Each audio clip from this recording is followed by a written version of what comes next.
without bats, bases, or umpire, and not much of a uniform.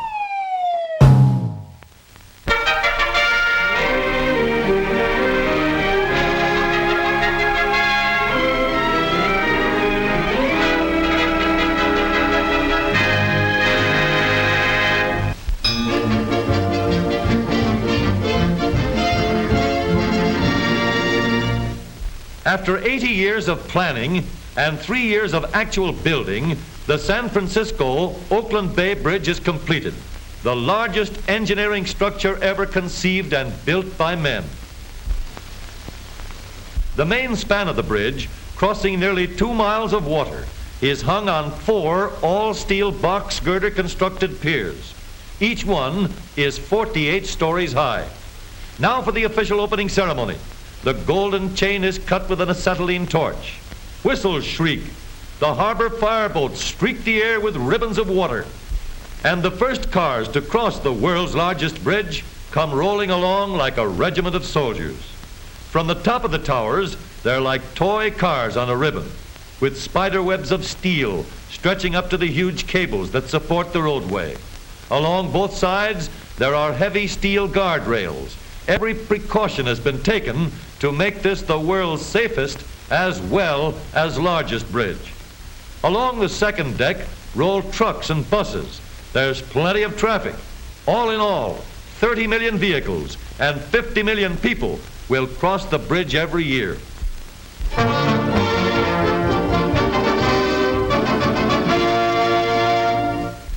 A smooth way to rough it. 1 million Americans today are living in homes on wheels. 250,000 trailers are those homes.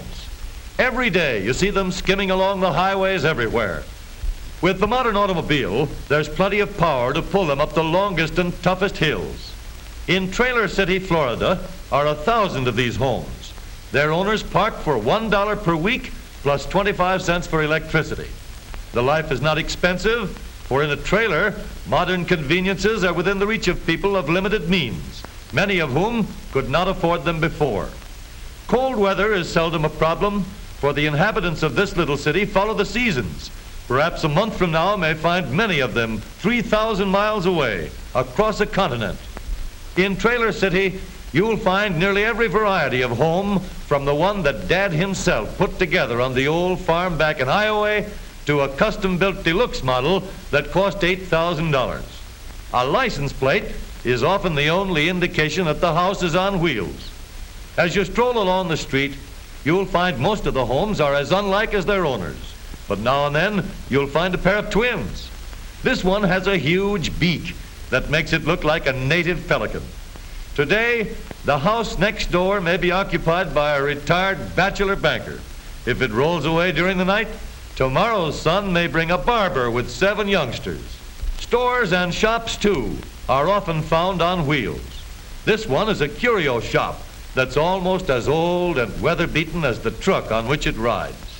Mother still washes the dishes and most everything else. Just for instance, the lineup that makes a familiar flapping sound in the Monday morning breeze. There are plenty of leisure moments for the housewife. She just can't find a great deal of work in a one-room house. A radio in the car brings entertainment and the daily news, and the automatic charging notch on the light switch helps to make sure the battery is kept fully charged, even though the car is driven only a few miles a day. Today may find the trailer family under the shadow of the palms, but tomorrow, the American travel instinct urges them away, over the highway, on spinning wheels.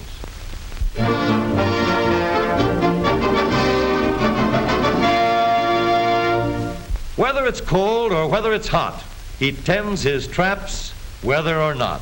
Yes, sir, the lobster fisherman hasn't time to worry much about the weather. In come the orders, and out go the lobsters.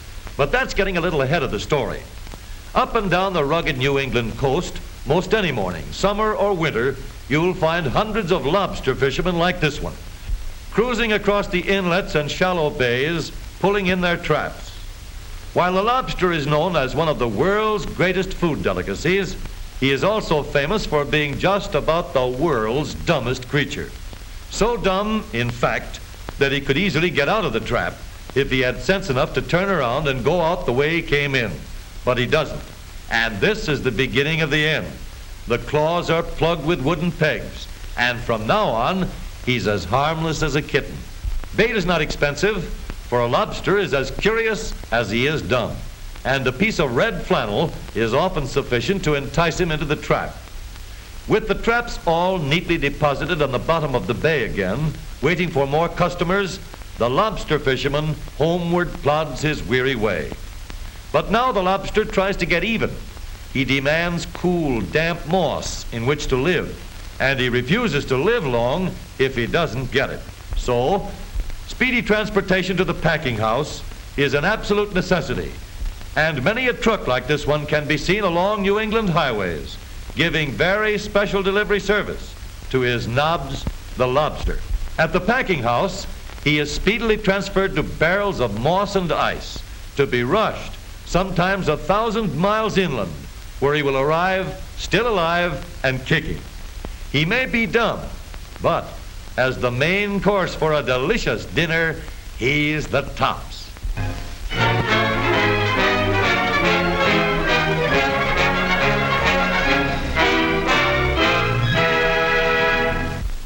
Bareback baseball, if you please, without bats, bases, or umpire, and not much of a uniform.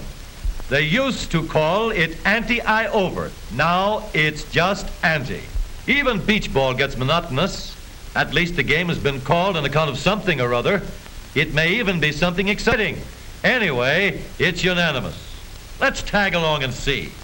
Come, girls. Let's get out of here before sundown. Well, that's action. But they're not really as far from the beach as one might think. Many a mountain grows near the seashore, and that turns our little bevy of bathers into mountain mermaids, or snow maids, or something. The girls on the fenders are rust-proof, but so are the fenders, for that matter. Hey, don't start that again. Bullseye!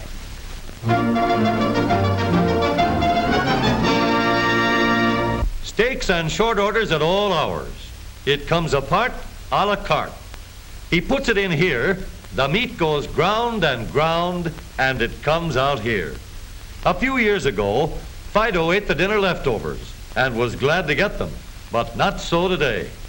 In the past year, one or more canine food kitchens like this one have been established in nearly every metropolitan city in the country.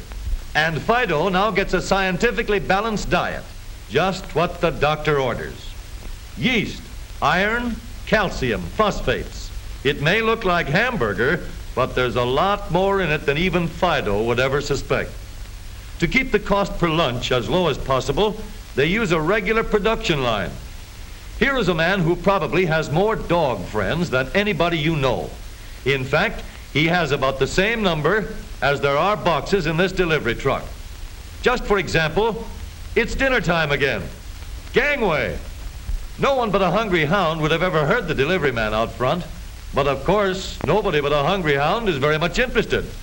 To the average individual, the dog sounds as if he were doing a lot of unnecessary barking.